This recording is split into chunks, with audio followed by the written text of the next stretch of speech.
ആര്? ആരാന്ന്? നിന്റെ തന്ത. മനുഷ്യനോടെ ടെൻഷൻ അടിച്ചിട്ട് നിന്നോട് അവിടെ വെയിറ്റ് ചെയ്യാനടാ പറഞ്ഞത്.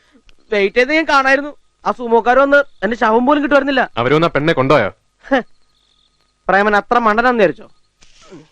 ചന്ദ്രേട്ടൻ വണ്ടി കൊണ്ട് ആശുപത്രിയുടെ ഗേറ്റ് കിടന്നപ്പോഴേക്കും ബോധം തെളിഞ്ഞു. ഉടനെ രക്ഷപ്പെട്ടില്ലെങ്കിൽ അവര് വന്ന് രണ്ടാളെയും കൊല്ലുമെന്ന് പറഞ്ഞു മധു. ആരെ? മധു. മാധുരിയേ. അതാരാ? മാധുരി എന്നാ പേര്. ഞാൻ മധു എന്നാ വിളിക്കണേ. എങ്ങനെയുണ്ട്? ബെസ്റ്റ്. എന്നിട്ട് മാധു എവിടെ പോയി? ഹൈ, മാധു അല്ല, മധു. അകത്തുണ്ട്. എവിടെ? അവളകത്ത് ചന്ദ്രേട്ടന്റെ കട്ടിലുമ്പ കിടന്ന് ഉറങ്ങണ്ടെന്നേ.